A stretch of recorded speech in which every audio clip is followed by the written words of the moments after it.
శ్రీ పలబోతు ప్రసాదరావు గారి ఆధ్వర్యంలో ప్రతి సంవత్సరం లాగానే ఈ సంవత్సరం కూడా అత్యద్భుతంగా దైవ సన్నిధిలో మరి ఈ రోజున స్నేహితుల దినోత్సవం జరుపుకోవడం అనేది అందరికీ ఆనందం కలిగించే విషయం.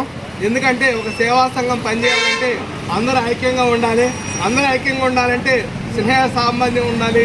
ఎప్పుడైతే ఈ బంధం ఉంటుందో ఖచ్చితంగా కలకాలం ఇది కూడా నిలిచి ఉంటుందని చెప్పేసి దీనికి అనుగుణంగా మనం ఈ రోజున మదర్ సేవా సమితి ద్వారా స్నేహితుల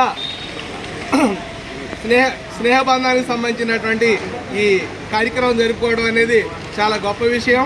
మరి అంతేకాదు ఇక్కడ మనం అనేక రకాల మనుషులు ఉన్నాం. కులాలు ఉన్నాయి, మతాలు ఉన్నాయి, వర్గాలు ఉన్నాయి, రంగులు ఉన్నాయి, విభేదాలు ఎన్నో రకాలు ఉన్నాయి. అయినా కూడా అన్నిటికీ అతీతంగా మనందరం కలిసి పనిచేయడమే. అంటే ఇట్లా పనిచేయాలంటే వీళ్ళందరి మనసులు ఒకరి మనసులో ఒక హృదయాలు కలవటం వలన ఈ స్నేహబంధం అనేది ఏర్పడుద్ది. ఈ స్నేహబంధం అన్ని ఆయుధాల కల్లా గొప్పది. ఎందుకంటే ఏ ఆయుధం ఉన్నా లేకపోయినా పర్లేదు, కానీ వెనకాల ఒక్క స్నేహితుడు